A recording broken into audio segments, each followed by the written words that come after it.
요한복음 21장 그 예수님과 베드로의 대화는 지난번에 제가 한 달 전에 말씀을 드렸습니다. 그것은 목사 안수식과 같은 그런 형태를 띠고 있다, 그렇게 얘기를 했습니다. 요한복음은 맨 마지막에 목사가 무엇인가를 얘기해 주고 있는 것 같습니다. 그래서 목사 안수식에서 목사가 되는 사람의 조건을 두 가지로 제가 두 번에 나눠서 얘기를 하는데 사실은 세 가지입니다. 오늘 두 가지를 얘기를 할 건데요. 첫 번째 가장 중요한 조건은 네가 나를 사랑하느냐라고 하는 그 질문에 네라고 대답할 수 있는 사람이어야 한다, 그런 얘기입니다. 그 네가 나를 사랑하느냐는 질문은 세 번 질문을 했는데 그것은 형식적인 것만이 아니라 그 속에 담겨있는 여러 가지 뜻이 있습니다. 네가 나를 사랑하느냐, 이 모든 것들보다 더 나를 사랑하느냐, 이 모든 사람들보다 너 더 사랑하느냐. 어떤 분들은 그렇게 얘기를 하죠. 맨 마지막에 베드로에게 세 번째 물었을 때 네가 네 생명보다 나를 더 사랑하느냐, 이렇게 질문하는 것이라고 베드로가 받아들였기 때문에 베드로가 머뭇거렸다, 이런 얘기들을 하는데, 어쨌든 세 번씩이나 네가 나를 사랑하느냐라고 하는 질문을 하시는 주님에게 내가 주님을 사랑하는 줄 주님께서 아십니다 라고 하는 그 겸손한 대답을 했던 베드로를 목회자로 세우는, 그러니까 교회 지도자로 세우는 그와 같은 일을 하셨습니다. 그리고서는 내 양을 먹이라, 내 양을 치라, 내 양을 돌보라 하는 이런 그 목사의 자격을 부여해 주신 것입니다. 그래서 예수께서는 자기 양을 먹이고 자기 양을 치고, 그러니까 행정적으로 정치적으로 치고 돌보는 그런 권세를 베드로에게 맡기셨습니다. 그런 후에 오늘 이 두 가지 얘기를 할 수 있는데, 우선 하나는 그 후에 예수님이 이런 얘기를 하셨습니다. 네가 젊어서는 스스로 네가 원하는 대로, 네가 띠뛰고 원하는 대로 다녔겠지만 늙어서는 남이 너에게 띠를 띄우고 원하지 않는 곳으로 데려갈 것이다, 이렇게 얘기를 하셨는데, 이 말씀은 베드로가 어떠한 죽음으로 하나님께 영광을 돌릴 것인가 하는 것을 가리키십니다. 이렇게 요한은 주석을 하고 있습니다. 그리고서는 예수님의 말씀이 나를 따르라 라고 얘기를 하셨습니다. 이것이 이제 두 번째 목사의 조건이라고 할까요? 자격이라고 할 수 있는데, 그것은 목사는 자기의 운명을 알고 있어야 한다, 그런 얘기예요. 목사의 운명이 무엇이냐? 목사의 운명은 예수의 운명을 따라가는 것이다, 그런 얘기입니다. 예수의 운명과 같은 운명을 지고 살아가는 사람이 목사다, 그런 얘기입니다. 예수는 세상에서 부귀영화를 누린 적이 없었죠. 어떤 세상적인 성공이라든가 세상적인 출세라든가 세상적인 명성을 얻은 것도 없었죠. 예수의 운명, 그러면 그것은 아주 분명하죠. 십자가였죠. 십자가로 결정되어 있었고 그 십자가를 향한 길을 가는 것이었어요. 예수님이 3년 동안 여기저기 다니면서 병자도 고치고 기적도 행하고 여러 가지 많은 일을 하셨지만 그의 삶을 완성한 것은, 그 모든 것에 의미를 부여한 것은 십자가였어요. 그러니까 요한복음은 특히 예수님의 십자가 위에서 마지막 하신 말씀이 무엇인가 하면 다 이루었다라는 거였어요. 다 이루었다. It is finished. I finish my role, my job, my life, 이런 얘기. 모든 게 다 끝났다. 모든 걸 다 완성시켰다. 예수의 삶을 culminate 했다, 그런 표현을 쓰는데, 완성시켰다. 그러니까 완성시킨 것은 십자가였다. 십자가가 없으면 예수님의 그 모든 행적이라든가 업적이라든가 무슨 기적이라든가 이런 것들은 다 의미가 없다, 그런 얘기예요. 그래서 그것은 예수님의 운명이라고 하면 그의 destiny, 그의 fate, 그의 삶 그 자체가 무엇이냐 그러면 그것은 십자가였다, 그런 얘기예요. 그래서 목사는 예수의 운명에 동참하는 사람들이다. 예수와 운명을 같이 하는 사람들이다. 그것이 그 목사의 조건 중에 하나다. 저는 그렇게 봅니다. 목사는 그것을 알고 목사가 돼야 하는 거예요. 목사가 되는 사람들은 자기의 운명이 어떤 것이라는 걸 알고서 목사 노릇을 하겠다는 각오를 하고 목사가 돼야 되는 거거든요. 뭐 이렇게 요즘 제가 보기에 옛날에 한국 사람들은 교회가 굉장히 힘들었기 때문에 특히 이제 초대교회는 순교의 상태에 있어 순교자들을 배출하던 그런 시절이었고 한국 교회도 오랫동안 순교자를 배출했죠. 그리고 6.25 이후에 그 대한민국의 그 한국 교회도 굉장히 많이 어려웠어요. 그러면서 그 고생을 많이 했기 때문에 저는 어려서부터 이 목사님들의 고생하는 거를 옆에서 보고 사는 사람이에요. 제가 목사 딸은 아니기 때문에 그 목사님들이 어떤 건지 잘 몰랐죠. 그러나 제가 저희 아버지나 저희 집안 식구들이 전부 장로님들인데 저는 그래서 이 감리교에 익숙해 있지가 않아요. 저는 평생을 장로교 목사처럼 살았어요. 감리교 목사로 살지 않았고 그래서 그런지 이 감리교 목사들은 매년 이삿짐 보따리 쌀 준비를 해야 된다고 그러더라고요. 근데 저는 이삿짐 보따리 쌀 생각을 안 했기 때문에 지금도 뭐 이삿짐 싸는 게 정말 힘들어요. 근데 그래서 이 장로교 목사들은 그렇게 살질 않죠. 특히 캐톨릭은 또 뭐 제가 요즘 캐톨릭은 모르겠어요. 옛날엔 캐톨릭 신부들은 어떤 페르시라는 곳에 이렇게 한번 보내지면 거기서 죽을 때까지 그냥 거기에 뼈를 묻는다는 그런 자세로 이제 살잖아요. 그러니까는 뭐 어디 선교사로 갔다 그러면 뭐 오지를 가든 뭐 미개한지를 데를 가든 어딜 가든지 거기서 아예 뼈를 묻고 죽을 때까지 그 나라 사람이 된다는 각오로 선교사를 가는 거거든요. 근데 이제 우리 감리교는 조금 다른 것 같아요. 그래서 감리교 목사들은 이게 언제든지 해마다 한 번씩 그 파송을 받아가지고 뭐 2년에 한 번씩 뭐 돌아다니고 뭐 하여튼 이런데 좀 많이 달라요. 근데 어쨌든 이제 그 목사가 된다고 하는 것이 어떤 것인지 이렇게 맨날 돌아다니는 건 전 더 힘들 것 같아요. 사실은 고생하는 것보다 더 힘들지 않은가 이제 그렇게 보는데 어쨌든 이 목사님들이 굉장히 고생을 많이 했어요. 옛날에는 제가 알기에 60년대까지만 해도 70년대도 그렇게 편하지는 않았어요. 근데 80년대 이후부터 한국 교회가 굉장히 뭐 교인이 많아지고 뭐 어쩌고 해가지고 물론 지방에 있는 교회들은 아니죠. 농촌 교회들은 지금도 힘들겠죠. 서울이나 뭐 이런 데는 교인도 많고 뭐 목사가 완전히 황제가 돼 있더라고. 황제. 그러니까 왕처럼 군림하는 사람들이에요. 그래가지고 목사가 되면은 나도 저렇게 출세하고 나도 저렇게 많은 사람들 앞에서 박수갈채를 받고 많은 사람들이 목사님 하고 그냥 황제처럼 군림하겠구나. 이렇게 생각을 해서 목사가 되는 사람들이 참 많아진 것 같아요. 그러니까 교회가 어떻게 되겠어요? 그리고 그런 교회를 가지고 있는 나라가 어떻게 되겠느냐? 그건 뭐 뻔하죠. 불을 보듯 뻔하죠. 그런 교회를 가지고 그런 목사를 가지고 있는 그런 교회가 그런 국가가 그 국가에서 자라나는 젊은이들이 뭘 보고 무슨 생각을 하고 자라겠는가?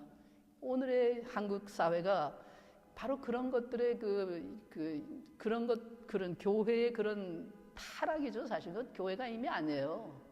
그러니까 그런 식의 모습으로 있기 때문에 아이들, 젊은이들까지 전부 그냥 엉망진창으로 도대체 생각이 없는 사람들로 되어 있는 것 같은 그런 생각이 들어요.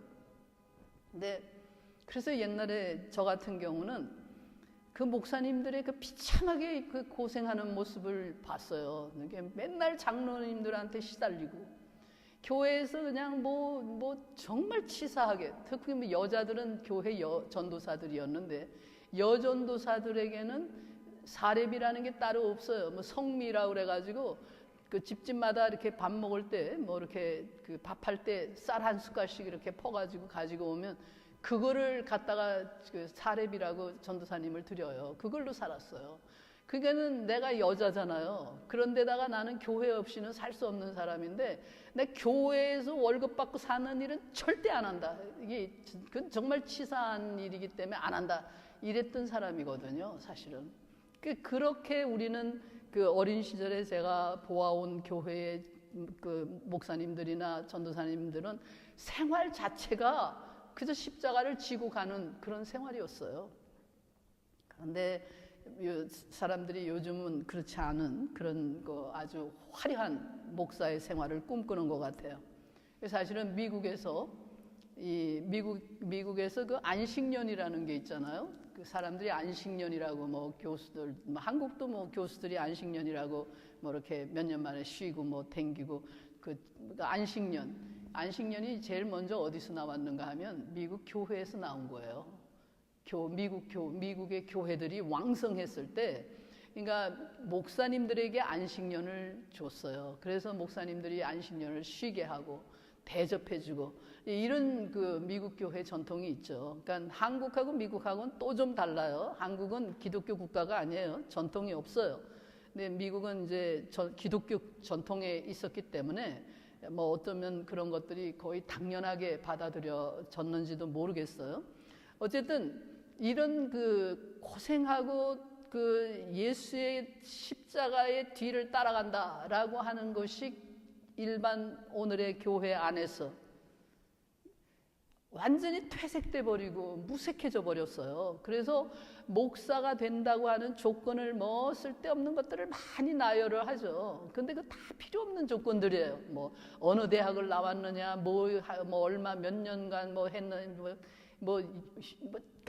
다 소용없는 거예요. 사실은 근본적인 거는 목사가 주님을 사랑하느냐, 예수를 사랑하느냐, 다시 말하면 교회를 사랑하느냐라고 하는 것이 근본적인 조건이에요. 다른 거 없어요. 내가 정말 이 교회를 사랑하느냐, 자기가 맡은 교회를 어느 교회에 가든지 간에 목사에게는 모든 교회가 다 내 교회예요. 교인들은 내가 몸담고 있는 교회가 내 교회지만 목사는 자기가 가서 목회하는 그곳이 내 교회예요. 그래서 그 교회를 진심으로 사랑하느냐, 그것만이 문제가 돼야 되는 거예요. 그게 질문이고, 두 번째, 당신이 운명을 알고 있느냐, 목사의 운명이 무엇인지 알고 있느냐. 목사는 십자가 따라가는 사람이에요. 제가 이제 뭐 은퇴를 앞두고 있으니까 솔직하게 다 얘기를 할 수가 있어요. 제가 목회를 처음에 개척을 해서 여기까지 오면서 보니까 15년이 되니까 교회가 목사 밥을 먹이더라고요. 15년이 되니까 목사한테 집 아파트에 내 룸메이트를 두지 않고 살아갈 수 있고, 내가 뭐 어디 가서 손 벌리지 않고 먹고 살 수 있고, 15년이 되니까 비로소 목사 밥을 먹이더라고요. 근데 목사 밥을 먹이기 시작하니까 시어머니 노릇을 하려고 들기 시작하더라고요, 교인들이. 그러니까 뭐 그리고 이제 목사가 밥 좀 먹는다 싶으면 가만 내버려 두질 않아요. 그러니까 그래서 제가 우리 그 동료 목사님들한테 그런 얘기를 해요. 당신네들이 목회를 편안하게 하고 싶으면 당신네들이 스스로 가서 십자가에 매달려 있어라. 그러면 교인들이 그거 보고서 우리 목사님 뭐 어쩌고 뭐 이러면서 눈물 흘리는 사람, 뭐 동정하는 사람, 뭐 우리 목사님 훌륭해 뭐 이런 말들 하지만은 당신이 십자가에서 내려와서 조금이라도 편안하게 돌아다니는 것이 보이고 뭐 좀 인생을 즐기는 것처럼 보이고 그러면 교인들이 당신을 끌어다가 십자가에다가 못을 박는다. 그런 줄 알아라. 제가 그런 얘기를 해요. 그러니까 이게 목사는 자기의 운명이 어떤 것인지를 알고 있어야 돼요. 그러니까 뭐 교인이 많고 월급을 많이 받고 뭐 이런 게 문제가 아니에요. 그런 어떤 여건이 주어지든지 간에 그 나름 그건 뭐 부자는 뭐 고통이 없나요? 부자들이 당하는 고통은 가난한 사람들의 고통보다 더 큰 고통들이 많아요. 그 남들이 모르는. 그러니까 그런 고통들을 본인이 감당해 간다고 하는, 그게 내 운명이라고 하는 거, 그걸 극복해가 그 속에서 의미를 찾는 거예요. 이것이 십자가가 저주나 형벌이 아니라 이것이 하나님이 나에게 주시는 기쁨의 상급이요, 이것이 부활의 길이다, 이것이 부활이다 라고 하는 그 믿음이 없이는 못하는 거거든요. 그 목사는 그걸 알고 있어야 된다. 내 운명은 예수의 운명과 같은 것이다. 나는 예수의 십자가를 따라가는 사람들이다 라고 하는 거. 내가 세상에서 핍박을 받고 고통을 받는 건 당연한 것이다. 왜냐하면 세상이 예수를 핍박했는데 나를 핍박하지 않겠는가? 세상이 듣고 싶은 달콤한 얘기, 뭐 세상이 하고 싶은 뭐 이런 얘기만 하고 돌아다녀가지고서 그래가지고 인기를 많이 끌고 뭐 사람들의 박수를 갈채를 받아서 그게 훌륭한 목사라고 얘기를 한다면 그건 목사가 뭔지를 근본적으로 모르고 있는 거죠. 그러니까 오늘날의 한국교회에 수많은 목사들이 있는데 이 시대의 목사들이 어떤 고난을 겪어야 하는지 본인들이 알고 있어야 하는 거예요. 자기가 가야 할 길이 무엇인지를 알아야 하는 거예요. 나라를 위해서 내가 어떤 일을 해야 하는지, 내가 무엇을 어떻게 가야 하는지, 어떻게 살아야 하는지 그거 알고 있어야 하는 거거든요. 그건 예수의 길이에요. 예수님이 가신 십자가의 길이에요. 고난의 길이에요. 죽음의 길이에요. 자기 희생의 길이에요. 자기를 던지는 거예요. 자기를 던지지 않고 그냥 희생할 생각을 안 하고 계산하고 뭐 요렇게 움직이고 저렇게. 이게 솔직히 목사님들 중에 보면은 우리 UMC 감리교는 특히 그런 것 같아요. 맨날 보따리 싸라고 그랬잖아요. 맨날 돌아다니니까 그냥 뭐 조금 있으면은 뭐 어디로 갈 수 있지 않을까, 어디로 갈 수 있지 않을까, 맨날 그 생각만 하고 평생을 아주 그렇게 사는 목사들도 없지 않아 있어요. 그 목사가 아니에요. 목사가 뭔지 모르고 목사가 된 사람들이에요. 목사의 운명은 분명해요.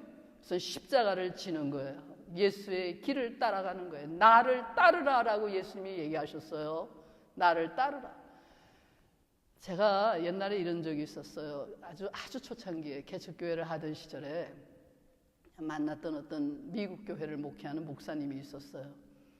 이 사람은 교인들에게, 미국 교회 교인들이죠, 그들에게 11조 생활을 하라고 강조를 하는 그런 정말 흔하지 않은 목사들 중에 하나였어요. 이게 미국 교회 교인들한테 11조 하라는 얘기하는 목사들이 미국 교회에 거의 없어요. 그리고 그런 얘기도 감히 못하죠. 그런데 이 사람은 굉장히 용감한 거잖아요. 그러면서 그런 얘기를 해요. 그런데 자기 자신은 11조는커녕 단 한 푼도 헌금을 안 하는 거예요. 그게 이제 제가 우연히 알게 된 거죠. 그 교회 하여튼 우연히 제가 그 문제를 알게 된 거예요. 그래서 아니 자기는 교인들 보고 11조를 하라고 늘 그렇게 얘기를 하면서 어떻게 자기 자신은 헌금을 한 푼도 안 하냐고요. 그래서 제가 이상해서 그 사람한테 물었어요. 그 목사님에게 왜 당신은 11조 생활을 안 하느냐? 당신이 11조를 하라고 가르치는 걸로 내가 알고 있는데, 그랬더니 이 사람의 대답이 뭔가 하면 헌금은 세금과 같은 것이다. 그래서 교인들은 세금을 내야 하는 사람들인데 목사는 그 세금을 많이 낼 수 있도록, 세금을 내도록 거두어 드리는 사람이기 때문에 세금을 낼 필요가 없다. 그런 얘기예요. 어떻게 보면 뭐 좀 맞는 것 같기도 하고 무슨 소리인지 정말 어리둥절하게 만드는 거거든요. 목사는 세금을 걷어들이고 그리고 그 세금을 걷어가지고서는 교단에다가 갖다 바치는 사람이잖아요. 그렇죠? 교단에다가 갖다 바치니까 자기가 급료를 자기 월급도 받고, 그리고 또 교단의 부담금이라고 하는 걸로, 우리 교단은 부담금을 상당히 많이 내잖아요. 그럼 그걸 내면 그 돈으로 감리사, 뭐 교단에 일하는 뭐 전 세계적으로 뭐 선교사, 뭐 여러 교단에서 하여튼 월급 주는 사람들이 먹고 살잖아요. 그러니까 나는 세금을 낼 필요가 없는 사람이다. 내 역할은 세금을 거둬들이는 거다. 이렇게 얘기를 하더라고요.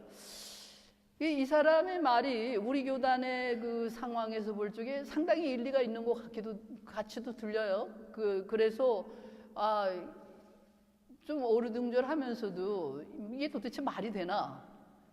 근데 전 사실 솔직히 지금까지도 제가 가끔씩 그런 뭐 얘기를 안 하죠. 저는 반모섬과 같은 맨하탄에서 그냥 나는 조용히 살아가는 목사다. 나는 은둔자처럼 헐밋처럼 평생을 사는 목사로 나 자신을 규정하고 있기 때문에 그렇게 돌아다니며 떠들지는 않아요. 그런데 제가 궁금해하는 게 하나 있어요. 우리 교단의 감독님과 감리사님은 이 사람들은 어느 교회에다 11조를 하나? 제가 굉장히 궁금해요.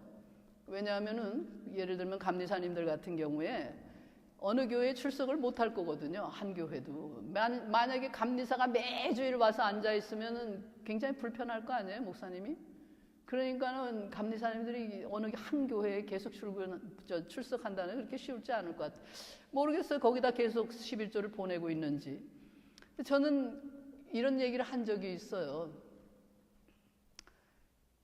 우리 교단에 뉴욕연회 안에 굉장히 어려운 교회들이 많이 있다 그런 얘기를 해요. 어려운 교회들이 많아요.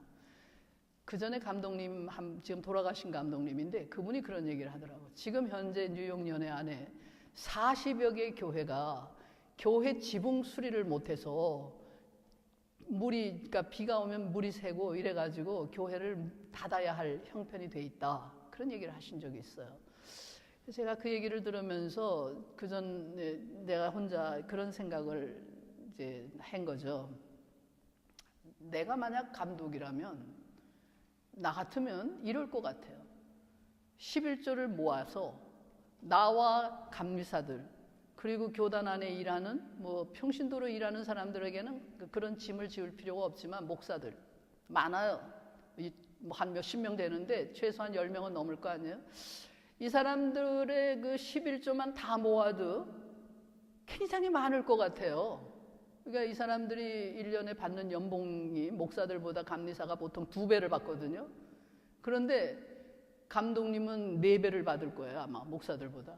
그러면 그거를 모아가지고 그 11조만 모아도 1년에 최소한 한 몇 개 교회에 지붕 수리비를 대줄 수 있을 것 같아요.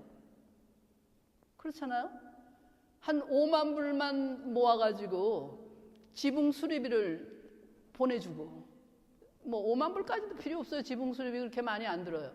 그러면 그러니까 이 사람들이 감리사님과 감독과 감리사와 그 교단에서 일한 목사들이 11조만 모아도 5만 불 금방 될 거거든요.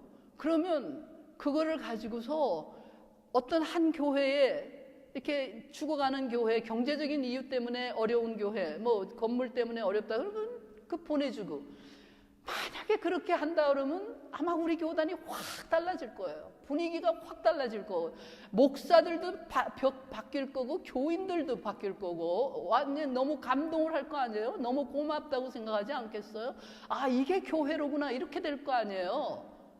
근데 난 저 사람들 어디 가서 11조를 하는지 난 그게 정말 궁금해요. 나 안 할 것 같아 분명히. 그 전에 제가 이런 설교를 하면서 이런 말을 한 적이 있었거든. 내가 만약 목사가 안 됐으면 나는 헌금 생활도 제대로 안 하는 그런 사람이 됐을 것이다. 이런 말을 한번 한 적이 있었어요. 그랬더니 어떤 분이 그 전도사님이 그 말을 듣고서는 그걸 제가닥 받아들여가지고서는 자기 생활에다 그렇게 실현을 하려고 옮겼는지 모르겠는데 제가 목사가 되기 전에 20대의 한때는 제가 교회를 핍박하던 사람 중에 하나였거든요. 전 사실 그 11조를 안 하고 그런 식의 교회 생활을 한 적은 없어요. 어려서부터 사실 중고등학교 시절, 고등학교 시절에도 교회 건축 헌금을 하면 목사님이 설교를 하면은 그거를 그대로 받아들여야 된다고 생각을 하는 사람이었기 때문에 어른들이 하는 건축 헌금을 나도 같이 따라서 하는 이런 사람이었어요, 사실은. 근데 20대 한때 제가 사실 교회를 아주 핍박하고 교회는 존재할 필요도 없다라고 생각했던 그런 시절이 있었어요. 그래서 제가 사실은 그 교회로부터 멀어지고 헌금 같은 것도 안 하고 제멋대로 살고 이런 적이 좀 있었죠. 그래서 내가 목사가 되지 않았으면, 다시 말하면 하나님이 나를 목사로 만들지 않았으면 내가 그러고 살았을지도 모른다. 그런 생각은 해요. 그런데 이게 아까 제가 얘기한 이 자기는 세금 걷어들이는 사람이다. 그러니까 나는 헌금을 안 해도 된다. 이따위로 생각하는 이런 식으로 목사가 그렇게 해도 교회가 온전할 것 같으세요? 우리 뉴욕연회가 그런 목사들이 인정받는 목사들이었어요. 교단에서 설치고 돌아다니는 사람이었거든요. 800개가 넘던 교회가 30년 동안에 400개로 줄었어요. 지금 우리 감독님의 가장 큰 고민이 뭔지 아세요? 최근 몇 년 사이에 앞으로 한 10년 안에 교회가 그냥 완전히 그 밑바닥을 달릴 거라는 거. 400개 교회 중에 풀타임, 그러니까 월급을 전체 주는 목사를 모시는 교회는 100개도 안 돼요. 지금 현재 우리 교단이 지금 뉴욕연회가 그 지경이라고요. 그런데 앞으로 10년이 더 지나면 100개는 그냥 한 개도 없을 거다, 그런 얘기가 되는 거죠. 그래서 400개 교회가 명맥만 유지하는지 아니면 건물도 유지를 못하는 그런 상태가 될지. 사실 얼마 전에도 이렇게 보면 어떤 교회에 그 모임이 있어서 갔는데 뒷뜰이 굉장히 넓어요. 우리 예배당 반 정도만큼 뒷뜰이 있더라고요. 근데 그 빌딩은 이제 지은 지 얼마 안 돼. 그거 교단에서 지어준 거거든요. 뭐 하여튼 프로젝트로 해가지고 지었는데 뒷뜰에 풀이 그냥 이만큼씩 자라 있는 거예요. 전체가 풀이에요. 잡초가 그냥 꽉 우거져 있어요. 아무도 그거 안 뽑는 거예요. 풀 안 뽑는 거예요. 왜? 풀 뽑을 사람을 하이어할 돈은 없고, 돈 들여서 사람 쓸 돈은 없고, 교인들 중에 나가서 풀 뽑을 교인들이 없고, 노인네들 뭐 힘도 없고 이러니까 못 뽑겠죠. 목사는 내가 목사인데 왜 그런 걸 해? 안 하는 거예요. 목사가 할 일이 아니잖아요. 풀 뽑으라고 목사 됐어요? 목사인데, 내가 교회 목사인데 내가 목사가 하는 일 따로 있지 왜 뒷뜰에 나가서 풀을 내가 왜 뽑아? 이거잖아요. 이게 오늘의 이 교회 현실이에요. 이러고도 교회가 될 것 같아요?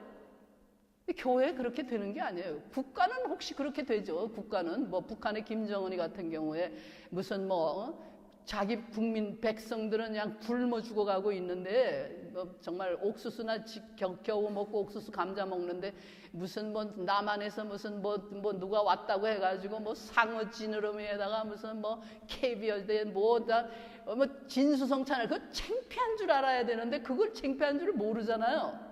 또 그거 얻어먹고 왔다고 해가지고서는 뭐 굉장한 대접을 받았다고. 이게 말이 되냐고요. 이게 한국 교회가 그랬기 때문에 결국 국가가 그 지경인 것들을, 북한이 그 지경인 걸 잘못이라고 생각을 못하는 인간들이 돼버렸다고요. 이게 말이 안 되는 거잖아요. 근데 국가는 혹시 옛날에 왕조 시대에는 그게 가능했죠. 요즘은 대통령도 세금 내잖아요. 대통령 세금 안 내요? 시대가 달라졌죠. 이제는 그런 식의 임금, 황제, 그 수탈해가고 뭐 이러던 시대가 아니에요. 근데 전 사실 북한의 김정은이를 보면 한심해요. 빨리 항복하는 게 좋아요. 그냥 미국한테, 트럼프 대통령한테 나 살려주면 나만 살려달라. 내 가족 그리고 내 부하들 이 사람들 살려달라. 그리고 북한은 당신한테, 당신 손에 맡길 테니까 나라를 살게 해달라. 그러면 우리 민족의 살 길이 열리는 거예요. 근데 이게 항복을 안 하고 무슨 자꾸만 시간을 끌수록 죽을 가능성만 더 많아지고 자기 혼자 죽는 게 아니라 나라 전체를 다, 백성을 다 죽여버릴 수 있는 가능성이 많죠. 그런 인간을 또 도와주겠다는 한국 정부. 아니 김정은이 무슨 만찬을 차려놨는데 그게 온 세계의 4대 진미를 갖다가 차려놓고서는 그걸 얻어먹어가지고 그걸 자랑으로 생각하는 그런 인간을 또 도와주겠다고 한국 정부가 나선다면 김정은이하고 함께 망할 거거든요. 국가도 이제 더 이상 이런 나라들은 존재하지 못해요. 그런데 교회가 심지어 그렇게 존재할 수 있을 것 같아요? 네? 어디 가서 사람들이 자기 희생이라는 걸 배우느냐고요. 어디 가서 인간이라는 것은 이렇게 살아서는 안 된다고 하는 거, 인간이 어떻게 살아야 한다는 거, 어떻게 살아야 가정이 살고 나라가 살고 우리 사회가 살아간다고 하는 걸 어떻게 배우냐고, 어디 가서 배우냐고요. 사람들이 교회에서 배우지 않으면 어디 가서 배우느냐고요. 예수의 십자가에서 배우지 않으면 어디 가서 배우느냐고요. 네? 교회는 그렇게 가서는 안 돼요. 그래서 저는 우리 교단이 목사의 운명을 아는 것이 목사의 조건이라고 하는 것, 그것을 모르는 목사들을 자꾸만 뽑아가지고서는 뽑아드리고 하는 거, 이런 식으로 가서는 우리 교단에 희망이 없다. 저는 그렇게 생각해요. 동성애자를 목사가 되게 하느냐 마느냐, 그거 그렇게 중요한 문제가 아니에요. 동성애자면 어떻고, 무슨 양성애자면 어떻고, 무슨 괴물 딱지 같으면 어떻고, 그 사람이 무슨 코가 없으면 어떻고, 다리가 없으면 어떻고, 그런 게 문제가 아니에요. 그 사람이 예수를 정말 사랑하느냐, 교회를 정말 사랑하느냐, 자기 목숨처럼 사랑하느냐, 그 사람이 자기가 가야 할 운명이 무엇인지를 알고 있느냐, 내가 십자가를 지는 사람이라고 하는 걸 알고 있느냐. 그렇다면은 저는 동성애자든 뭐든 상관없어요. 목사 자격이 있다, 그렇게 얘기해요. 그 사람의 과거가 어떻든, 그 사람의 현재가 어떻든, 그 사람이 어떤 인간이든 간에 그게 문제가 아니다, 그런 정말 예수를 따르는 사람이냐, 그런 얘기예요. 그 다음에 마지막 하나, 예수님이 얘기하신 마지막 하나의 또 조건이 있어요. 그것은 목사는 다른 사람과 비교하면 안 되는 거예요. 남과 비교하지 말아라. 베드로가 자기는 십자가에서 거꾸로 매달려 죽었다, 그런 전설이 있죠. 베드로는 그렇게 죽을 건데 내 운명은 그렇게 결정이 되어 있습니다.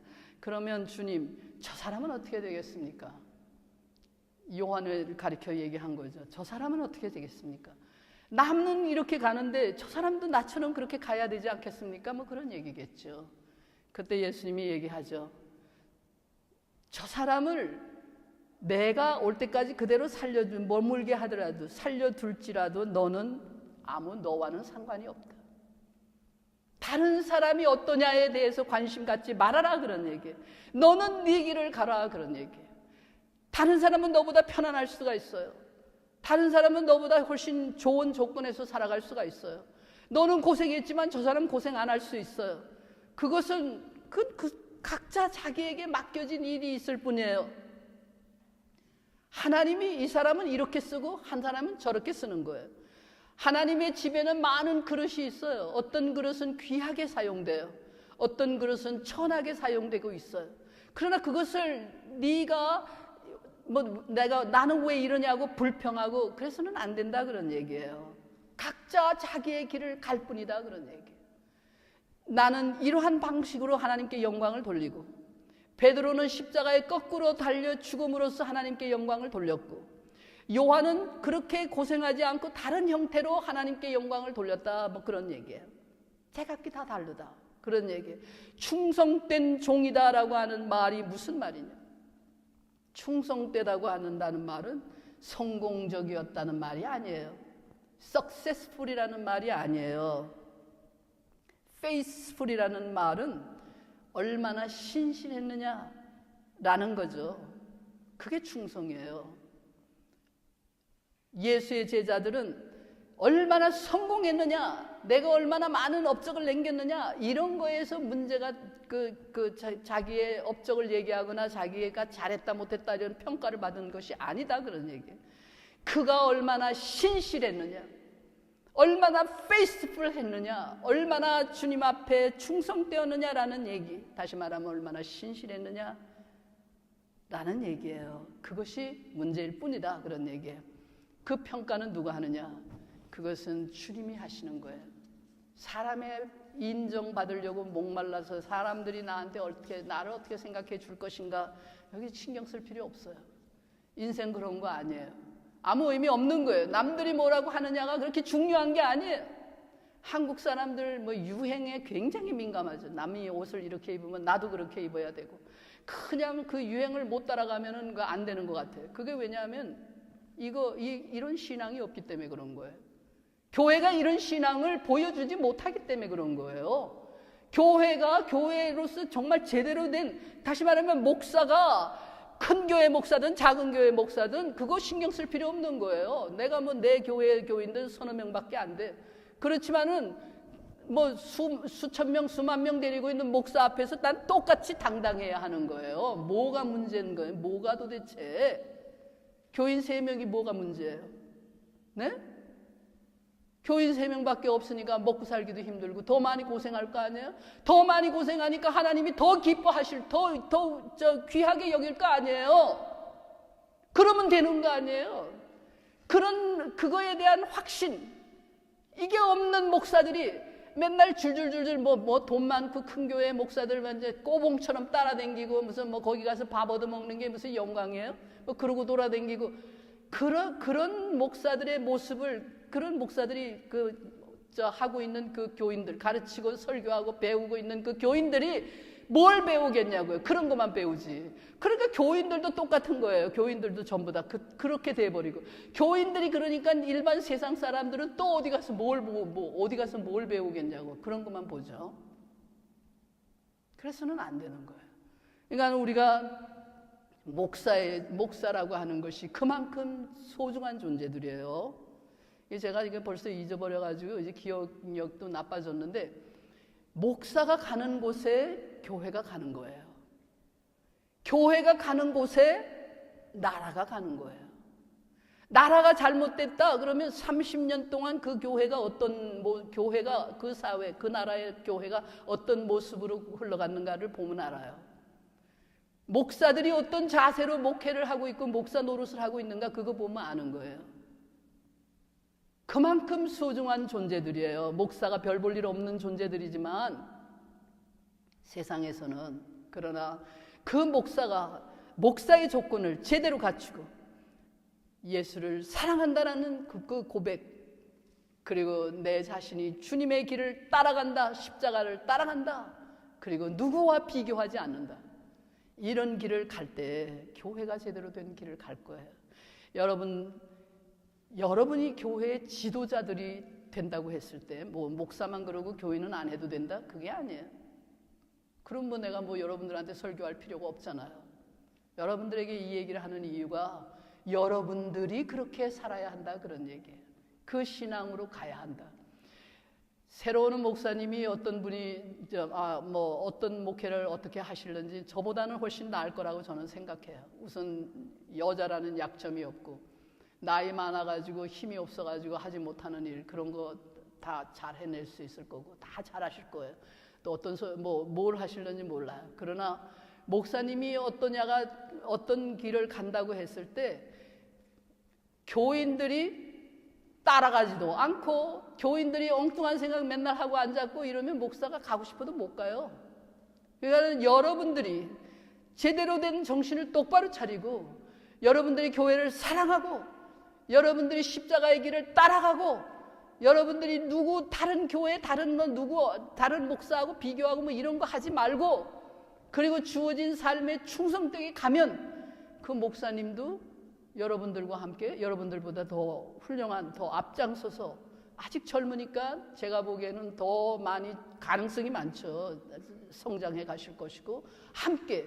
그래서 우리 교회가 정말 하나님 보시기에 귀한 교회로, 아름다운 교회로 남을 것이다, 그렇게 저는 믿어요. 여러분들도 이렇게 믿고 따라가시기를 바랍니다.